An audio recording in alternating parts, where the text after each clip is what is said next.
The light stayed on longer than usual. It was not bright.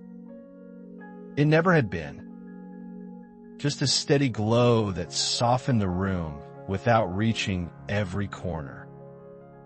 The switch had been flipped hours ago, yet the light remained, unchanged, as if time had slowed around it.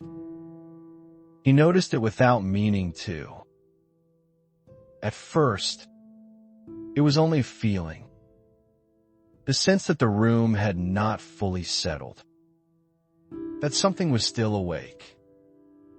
He stood near the doorway, shoulders loose, hands empty, waiting for the familiar cue to turn the light off. It did not come. The light did not flicker. It did not hum. It simply stayed. He moved further inside, steps measured, careful not to rush the quiet.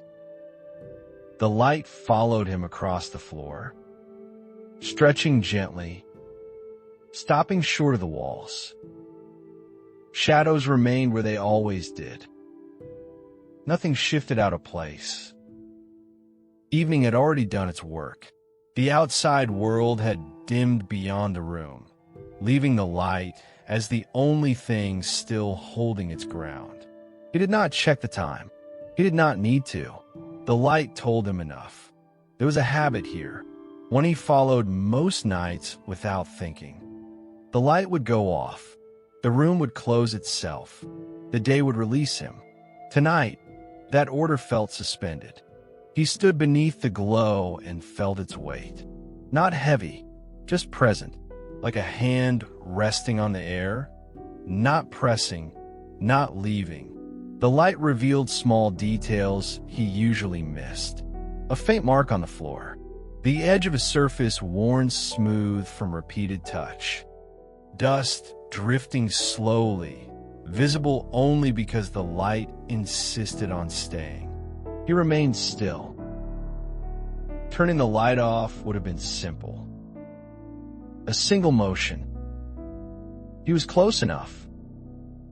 The switch was where it always was. His body knew exactly how to end the moment. Instead, he waited. The light did not respond to that waiting. It did not dim in encouragement. It did not brighten in protest. It stayed the same, patient, steady, offering no instruction. The room felt complete, yet unfinished. He stayed there longer than planned, longer than comfort required. The light continued to hold the space, quietly, as if something had been delayed, not canceled, just delayed. And he stood beneath it, allowing the evening to stretch, listening to the silence that had not yet decided to deepen. He began to move differently once he accepted that the light would remain. Not slower, more aware. Each step landed with intention, as if the floor required acknowledgement.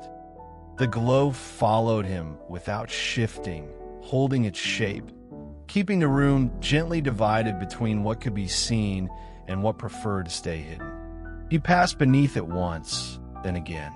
The light brushed his shoulders, traced the line of his back, then released him as he moved beyond its reach. The contrast felt noticeable now. Outside the glow, the room breathed deeper. Inside it, everything felt held. He stayed within that boundary longer than expected. The silence thickened, but not uncomfortably. It gathered around the light, shaping itself to the edges of what was illuminated. Sound did not disappear. It simply chose not to arrive. Even his breath seemed to wait before completing itself.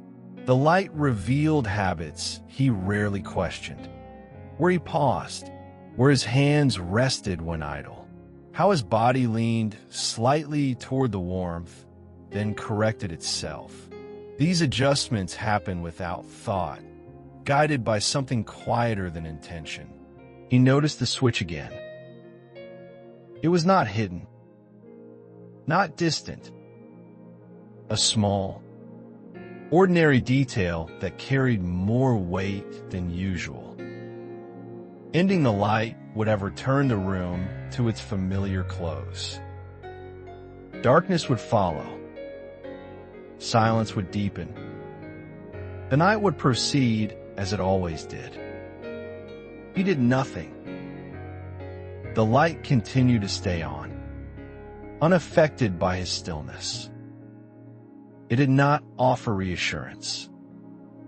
It did not create urgency. It simply existed, allowing the moment to stretch without explanation. He stood beneath it and felt the pause settle into his body. Not as tension, as permission. The light did not demand that he remain. It did not release him either. Time loosened its grip. The room no longer felt like something to move through. It felt like something to stay inside. The glow held the space open, quietly suggesting that the evening had not finished saying what it needed to say. He waited, not for the light to change, but for the feeling beneath it to complete itself. The light stayed on longer than usual, and for the first time, he did not wonder when it would end. The longer the light remained, the more it began to feel separate from the room. Not detached, just distinct, as if it had claimed its own layer of time, one that did not follow the rest of the evening. He sensed this when he stepped just beyond its edge and then returned. The change was subtle, but unmistakable. Inside the glow, moments stretched. Outside it, they resumed their usual pace. He stayed within the light. His body settled into stillness without instruction. Weight evenly distributed. Breathing shallow but steady. The light did not warm him. It held him in place, the way quiet sometimes does when it finds the right shape. He noticed how the room responded, or rather, how it stopped responding. Nothing shifted to meet his presence. The walls did not echo. The floor did not creak.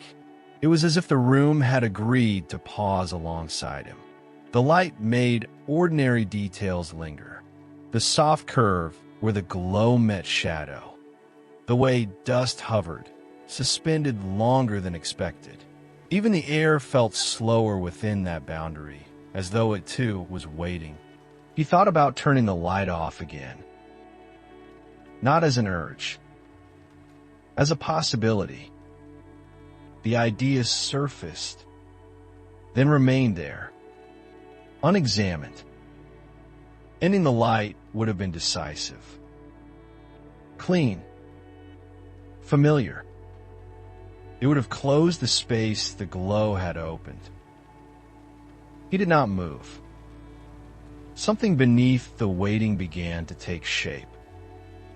Not a thought. Not a memory. More like a recognition that had been forming quietly for some time. The light was not staying on by mistake, and he was not standing beneath it without reason. The silence deepened, but it did not darken. It settled around the glow, accepting its presence. The room felt balanced in a way he had not noticed before, as if the light and the quiet were holding each other in place. He stood there, aware now that the waiting was no longer about an ending. It was about allowing the moment to exist without resolving it. The light stayed on, and in that steady glow, he sensed that some things did not need to conclude in order to be complete. Eventually, the light no longer felt like something to decide about. It had settled into the room as if it belonged there, not temporarily, not by delay, but by quiet agreement. He stood beneath it with less awareness of time passing. The evening had thinned into something softer, something without edges. He noticed how little effort it took to remain. His shoulders were loose. His hands rested where they fell. Even the idea of turning the light off felt distant now. Not resisted, just unnecessary. The switch existed, unchanged, but it no longer carried meaning. The light did not ask him to stay. That was the difference he understood at last. It offered presence, not instruction. It did not promise continuation, and it did not threaten an ending. It simply held the space exactly as it was, allowing him to meet it without expectation. The silence around it felt complete, not full, not empty, just settled. He realized then that nothing had been postponed. The evening had not been waiting for a final action to begin or conclude. The light staying on was not an interruption. It was a state, one that required no response. That recognition did not move him. He remained where he was, standing within the glow, aware that he could leave at any moment. He could turn the light off later, or not. Either choice would belong to another time. For now, the light stayed, and he allowed it to. The room held its quiet without shifting. The glow softened at the edges, but did not fade. Nothing pressed forward. Nothing pulled away. The light stayed on longer than usual. And for once, he did not measure that length at all. There are things no one says out loud. Not because there is nothing to say, but because saying it might change everything. If this story feels familiar, perhaps you understand it better than most.